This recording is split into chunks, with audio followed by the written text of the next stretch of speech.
বিসমিল্লাহির রহমানির রহিম। পৃথিবীর সকল মানুষকে জানাচ্ছি আসসালামু আলাইকুম। আপনারা কেমন আছেন? ভালো আছেন? আপনারা সকল ভালো থাকলে আমরা সকল প্রবাসীরা ভালো। আজকে 2 দিন যাবৎ একটা নিউজ দেখছি বারবার, একটা লোককে পাথর নিক্ষেপ করে তাকে হত্যা করেছে বিএনপির লোকেরা। এর নাম যদি বাংলাদেশ হয় তাহলে আমরা কোন দেশে বাস করি সেটা আমাদের জানার বিষয়। মিজানুর রহমান হুজুর যখন বলছে একদল খাইয়া গেছে আরেক দল খাওয়ার জন্য প্রস্তুত, আসলে কি মিজানুর রহমান স্যার কি ভুল কইছে? ভুল কয় নাই, সঠিকই কইছে। যে আপনি আওয়ামী লীগ সরকার ক্ষমতা চলে গেছে তখনই আপনি বিএনপি সরকাররা সারা বাংলাদেশে চাঁদাবাজ, সন্ত্রাসী বিভিন্ন ইয়ার সাথে তারা জড়িত। কেন ভাই? আমরা মনে করেছিলাম আওয়ামী লীগ সরকার ক্ষমতা যাওয়ার পরে নির্ঘাত বিএনপি সরকার ক্ষমতা হবে, বাংলাদেশ সুস্থ একটা সঠিক বাংলাদেশ হবে। কিন্তু সঠিক বাংলাদেশ তো হলো না। কিন্তু আমাদের বাংলাদেশে দুর্নীতিবাজ, চাঁদাবাজ, সন্ত্রাস বিভিন্ন হাইজ্যাকারে বাংলাদেশ পড়ে গেছে। আপনারা দিনে দুপুরে মানুষকে হত্যা করছেন, এর নাম কি বাংলাদেশ?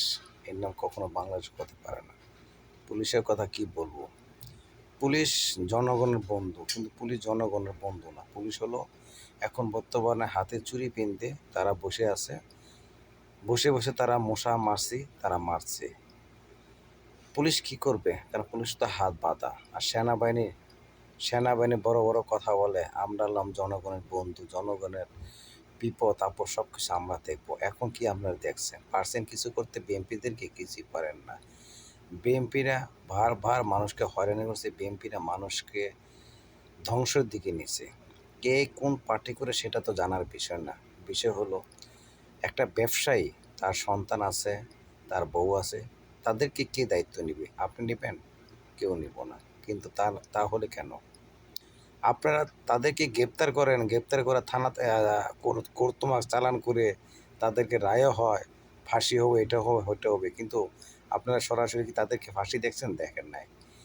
ওই দেখা গেছে আপনার ফাঁসিতে ঝুলাই রাখছে, যখন বিএনপি সরকার ক্ষমতা আবার তাকে ছাড়াই আনবো, তার নাম পাশে হতে পারে না। বিশেষ করে 24 ঘন্টার যেই পাথর নিয়ে করে এই বড় ভাইটাকে মারছে, আমরা চাই 24 ঘন্টার ভিত্তিতে সেই লোকটা যেন ফাঁসির মঞ্চে দড়ি টানাইয়ে তাদেরকে মৃত্যুদণ্ড দেওয়া হয়। আপনার 24 ঘন্টার ভিত্তি, কিন্তু এই কাজটা তোমরা কখনো করবেন না। আর ইউনূস স্যার তো ব্যর্থ সরকার, কারণ ইউনূস স্যার ব্যর্থ না হলে তার চোখে কি কিছুই পড়ে না? সে কি অন্ধ? অন্ধ না। তার চোখে যদি কিছুটা পড়ে, কিন্তু যে এইসব ঘটনা বিএনপির লোকেরা করছে, কিন্তু তাদের চোখে যদি পড়তো অবশ্যই যারা যারা করছে তাদের সিসিটিভি দেখে দেখে তাদেরকে ফাঁসির মঞ্চ ঝুলাইতো। কিন্তু সে এই কাজটা করবে না। কেন করবে না? আসলে কি সে কি ভয় পায় না কি তাও জানি না। যাই বিশেষভাবে অনুরোধ করব, আমরা কোনো পক্ষে বিপক্ষে জড়াবো না, আমরা কোনো পার্টি না, আমরা নিরপেক্ষ একদম সাধারণ মানুষ। আমরা সকল প্রবাসীরা আমরা নিন্দা জানাই। আমরা চাই যে লোকটা তাদেরকে পাথর করে মারছে, আমরা চাই লোকটার ফাঁসি হোক। নাইলে জনগণের হাতে তুলে দেন, জনগণ যেইভাবে পাথর নিক্ষেপ করে মারছে আমরাও চাই এইভাবে যেন সাধারণ জনগণ পাথর নিক্ষেপ করে তাদেরকে হত্যা করে। তাহলে হয়তো বাংলাদেশের সন্ত্রাস কমবে, চাঁদাবাজি কমবে, সন্ত্রাসী কমবে, সব কিছু অলরেডি কমে যাবে। তখন মানুষের ভিতরে ভয় ভীতি ঢুকবে। কিন্তু এখন বর্তমান দেখি মানুষের ভিতরে ভয় কীভাবে ঢুকবে? ভয় ভীতিতে ঢোকার মতো কোনো কিছু না। আপনারা যারা সন্ত্রাসীরা খুন করতেছে, কিন্তু তাদেরকে জ্যান্তমক নিয়ে নেওয়ার পরে দেখা গেছে তাদেরকে ছাইড়া দেয়, এই কারণে তারা ভয় পায় না। কিছুক্ষণ আগে একটা নিউজ দেখলাম, বিএনপিদের লোকেদেরই বলতেছে, আমরা ক্ষমতা আইছে, আমাদের উপর কোনো লোক কথা বললে আমরা এইভাবে মানুষকে হত্যা করবো, এইভাবে মানুষকে মারবো। দেখেন, তারা সরাসরি ওপেনভাবে কথা বলে, তারা এইভাবে মানুষকে মারবো, কিন্তু আপনারা কিছুই করতে পারবেন না। তাহলে পুলিশ প্রশাসন, সেনাবাহিনী প্রশাসনকে বলে আপনারা হাতে চুরি পিনতে বা শাড়ি পিনতে আপনারা বসে থাকেন, আপনাদের রাস্তাঘাটে বার হতে হবে না। সন্ত্রাসীরা দেশ চালালে আমরা মনে করব বাংলাদেশ একটা সুস্থ বাংলাদেশ না হয়ে বাঙালি পট্টি বাংলাদেশ হতো, তাহলে আমরা মনে করব বাংলাদেশটি কোনোদিন নিরপেক্ষ হতে পারে না। আমরা মাঝে মাঝে বলি Bangladesh my country good lie, country part you country good lie, কিন্তু এখন পৃথিবীর সকলে মানুষই বলে বাংলাদেশ মাই কান্ট্রি একটা সন্ত্রাস কান্ট্রি, বাংলাদেশ মাই কান্ট্রি একটা দুর্নীতি কান্ট্রি, বাংলাদেশ মাই কান্ট্রি একটা চাঁদাবাজ কান্ট্রি।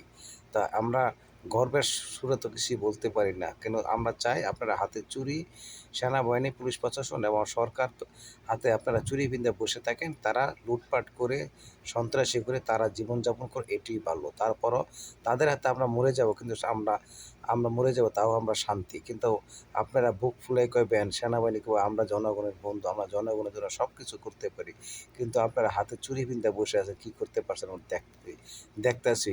সারা বাংলাদেশে আপনার সন্ত্রাসী ভরে, সারা বাংলাদেশে হাইজ্যাকার ভরে আছে, সারা বাংলাদেশে নির্যাতনে ভরে গেছে, আপনারা কি করতে পারছেন? কিছুই করতে পারেন না। যাক, সকলে ভালো থাকেন, সুস্থ থাকেন। আমার কথা ভুল প্রান্তি হলে আপনাকে আমাদেরকে ক্ষমা দৃষ্টি দেখবেন। আমরা কোনো পক্ষে বিপক্ষে না, আমরা যে দল ক্ষমতায় সেই দল আমাদের। কারণ আমরা কোনো দলকে নিয়ে আমরা জড়িত থাকতে চাই না, কারণ দলের বিষয়ে কোনো কথা বলতে চাই না, কিন্তু মাঝে মাঝে না না বলেও আমরা থাকতে পারি না, কারণ বাংলাদেশ বাংলাদেশ এখন অধঃপথে যাচ্ছে। যেই লোকটা, যেই ভাইটাকে আপনারা পাথর ইয়া করে মারছেন, সেটা আসলে নিন্দা জানায়, এটা ঠিক হয় নাই। কারণ আপনারা অল্প টাকার জন্য আপনারা এই কাজগুলা করেন, টাকাটা পায় কে? টাকাটা বড় বড় এমপি মন্ত্রী এই টাকাটা পায়, কিন্তু তাদেরকে আপনারা কিছুই করতে পারেন না। আমরা চাই যেসব ভাইরা মারছে, কার নির্দেশে মারছে, এবং এই যেসব টাকা পয়সা কামায়, যেসব সন্ত্রাসীরা টাকা কামায় তার কোন বাবার কাছে টাকাটা দেয়, এটা আপনার তদন্ত সেনাবাহিনী এবং পুলিশ প্রশাসনকে অনুরোধ করব। আপনাদের হাতে চুরি বা শাড়ি না পিনতেন, তার তদন্ত করেন।